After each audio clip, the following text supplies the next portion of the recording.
lumière des deux côtés de la route. Tout cela ne fait qu'annoncer l'apparition prochaine du juste, le Seigneur Jésus. Être son ami à lui, c'est la vie.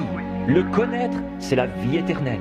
Et nous pouvons seulement le connaître selon la Bible, non pas par notre Église, mais par la naissance, la nouvelle naissance, naître de nouveau. Père, je crois de tout mon cœur qu'il n'y a pas un seul être mortel ici, avec moi, qui veuille être condamné ou aller en enfer. Alors pourquoi laisserions-nous quelque chose nous faire obstacle? Pourquoi accepterions-nous une contrefaçon alors que les cieux sont remplis du vrai?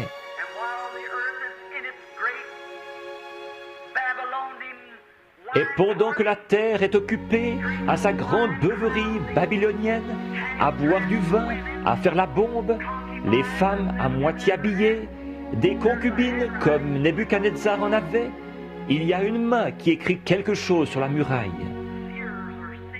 Les voyants voient la chose approcher, eux qui montent plus haut que la personne ordinaire. Nous le voyons parce que c'est écrit dans la parole. Plus d'eau, mais le feu cette fois. Et nous voyons l'écriture sur la muraille. Nous voyons que toutes les nations sont condamnées. Et Dieu emportera son Église, ceux qui sont nés de nouveau. L'heure vient où ceux de l'âge de Luther, ceux de l'âge méthodiste, ceux de tous les âges qui se sont endormis avec des cœurs sincères en Dieu, quand le maïs n'était qu'une petite feuille et quand il était une aigrette. Mais là, ensemble, toute cette vie sera rassemblée et la résurrection aura lieu.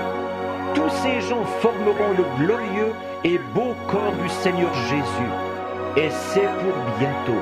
Tu as dit, ceux qui rejettent cela seront jetés dans les ténèbres du dehors, où il y aura des pleurs, des gémissements et des grincements de dents. Dieu notre Père, il n'y a pas une seule personne qui veuille se retrouver là. Ô Dieu, fais-nous miséricorde.